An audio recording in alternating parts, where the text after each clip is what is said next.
ಏನು ದ್ವೇಷ ಭಾಷಣದ ಮಸೂದೆ 2025 ಹೇಟ್ ಸ್ಪೀಚ್ ಬಿಲ್ ಇದರ ಬಗ್ಗೆ ಸದನಕ್ಕೆ ತಾವು ತಂದಿದ್ದೀರಾ.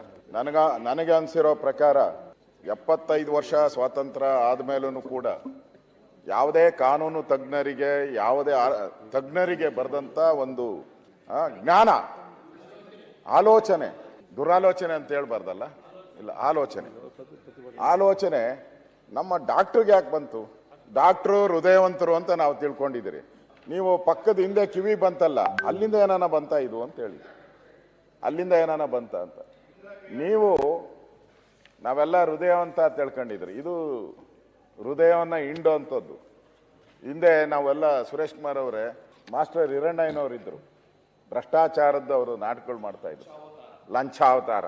ಎದುರುಗಡೆ ಮುಖ್ಯಮಂತ್ರಿ ಕೂರಿಸ್ಕೊಂಡು ಮಾತಾಡೋರು ಅವರು. ಡೆಮೋಕ್ರಸಿ. ಟಿಕೆಟ್ ತಗೊಂಡು ದೇವರಾಜ ಅರಸು ಕೂತ್ಕೊಂಡಿದ್ರು ಅನ್ಸುತ್ತೆ, ಅವ್ರು ಬರ್ದಿದ್ದಾರೆ ಅವ್ರ ಪುಸ್ತಕದಲ್ಲಿ.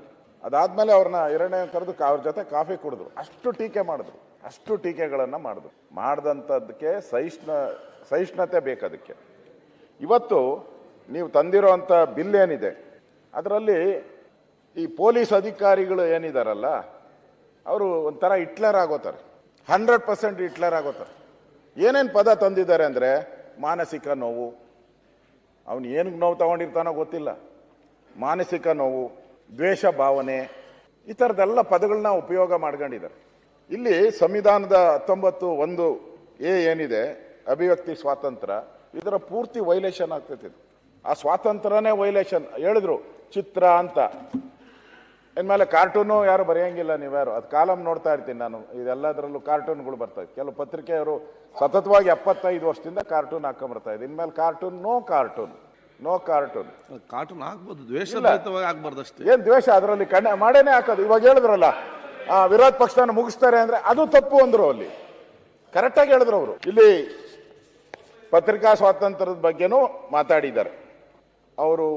ಏನಾದರೂ ಆ ಥರದ ಗಂಭೀರ ಭ್ರಷ್ಟಾಚಾರದಂಥ ಗಂಭೀರ ವಿಚಾರಗಳನ್ನ ಏನಾದರೂ ಮಾಧ್ಯಮದವರು ಮಾಡಿದ್ರೆ ಅಷ್ಟೇ ಅವರು ಬೇಲ್ ಅಪ್ಲಿಕೇಶನ್ಗೆ ಹಾಕಬೇಕು. ಇಷ್ಟಿಂದ ಬೇಲ್ ಇರಲಿಲ್ಲ, ಬೇಲ್ ಅಪ್ಲಿಕೇಶನ್ಗೆ ಹಾಕಬೇಕು ಅವರು, ಇಲ್ಲ ಅಂದರೆ ಅರೆಸ್ಟ್ ಅವರು. ಅದನ್ನು ನಾನು ಹೇಳ್ತಾ ಇದ್ದೀನಿ.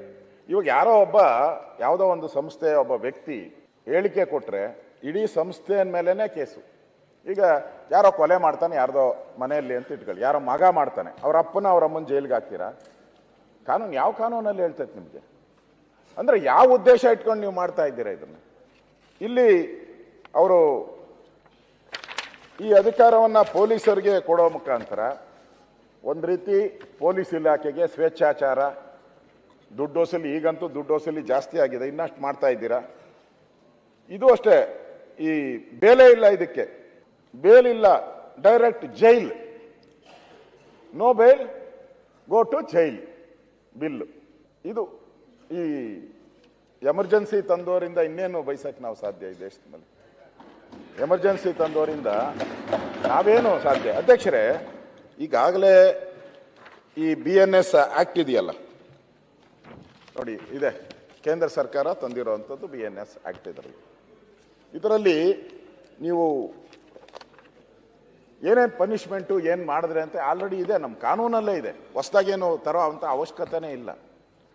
ಯಾವುದೇ ವ್ಯಕ್ತಿ ಯಾವುದೇ ಪೂಜಾ ಸ್ಥಳ ಅಥವಾ ಧಾರ್ಮಿಕ ಆರಾಧನೆಯನ್ನು ಅಥವಾ ಧಾರ್ಮಿಕ ಆಚರಣೆ ನಡೆಸುವಲ್ಲಿ ನಿರತರವಾದ ಯಾವುದೇ ಕೂಟದಲ್ಲಿ ಉಪಪ್ರಕರಣ 1ರಲ್ಲಿ ನಿರ್ದಿಷ್ಟಪಡಿಸಿದ ಅಪರಾಧವನ್ನು ಮಾಡಿದರೆ ಅವರಿಗೆ 5 ವರ್ಷಗಳ ಅವಧಿಯ ವಿಸ್ತರಿಸಬಹುದಾದ ಕಾರಾಗೃಹವಾಸ ದಂಡಿಸತಕ್ಕದ್ದು ಮತ್ತು ಜುಲ್ಮಾನೆ ಸಹ ಗುರಿಯಾಗುತ್ತದೆ. ಇದು ಆಲ್ರೆಡಿ ಇದೆ. ಯಾವುದು? ನಮ್ಮ BNS ಭಾರತೀಯ ನ್ಯಾಯ ಸಂಹಿತೆ 23ರಲ್ಲೇ ಇದೆ, ಆಲ್ರೆಡಿ ಇದೆ. ಇನ್ನು ಬೇಕಾದಷ್ಟು ಹೇಳ್ತೀನಿ. ಇವ್ರು ಹೇಳಿದ್ಕೆಲ್ಲ ಇಲ್ಲಿ ಈ BNS ಕಾಯ್ದೆಯಲ್ಲೇ ಇದೆ, ಬಹಳಷ್ಟು ಕಾಯ್ದೆ ಇವ್ರು ಹೇಳಿದ್ದೆಲ್ಲನೂ ಕೂಡ ಇಲ್ಲಿದೆ. ಇಲ್ಲಿ ನನಗನ್ಸೋ ಪ್ರಕಾರ ಇವರು ಒಂದು ರೀತಿ ರಾಜಕೀಯದ ದ್ವೇಷ ತೀರ್ಸ್ಕೊಳೋದಕ್ಕೆ ಇದು ಒಂದು ಒಳ್ಳೆ ವೆಪನ್, ಬ್ರಹ್ಮಾಸ್ತ್ರ ಮಾಡ್ಕೊಂತಾರೆ ರಾಜಕಾರಣಿಗಳು, ಯಾರೇ ಇರ್ಬೋದು, ಅವ್ರ ಮೇಲೆ ಬ್ರಹ್ಮಾಸ್ತ್ರ ಉಪಯೋಗ ಮಾಡಿ ಅವ್ರನ್ನ ಕಟ್ಟಾಕೋಕೆ ಮಾಡ್ತಾವ್ರು. ಇಷ್ಟು ದಿನದಿಂದ ಒಂದು ಸ್ವಾತಂತ್ರ್ಯ ಇತ್ತು, ವಾಕ್ ಸ್ವಾತಂತ್ರ್ಯ ಇತ್ತು, ಹೋರಾಟ ಎಲ್ಲ ಕಾಂಗ್ರೆಸ್ ಅವ್ರು ಭಾಳ ಹೋರಾಟಗಳು ಮಾಡ್ತಾ ಇದ್ದಾರೆ ಪಾರ್ಲಿಮೆಂಟ್ ಎಲ್ಲ, ನಮ್ಮ ಸ್ವಾತಂತ್ರ್ಯ ಎಲ್ಲ ಹೊರಟೋಗ್ಬಿಟ್ಟಿದೆ ಅಂತ.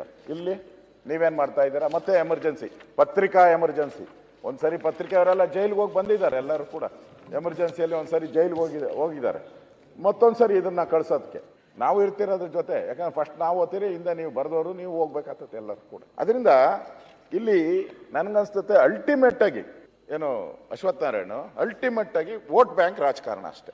ವೋಟ್ ಬ್ಯಾಂಕ್ ಯಾರನ್ನೋ ಸಂತೃಪ್ತಿ ಮಾಡೋಕ್ಕೆ ಯಾರನ್ನೋ ಜೈಲಿಗೆ ಹಾಕೋದು, ಅದನ್ನ ವೋಟ್ ಬ್ಯಾಂಕ್ ರಾಜಕಾರಣ ಮಾಡ್ಕೊಳಕ್ಕೆ ನೀವು ಹೊರಡಿಸಿದ್ದೀರ.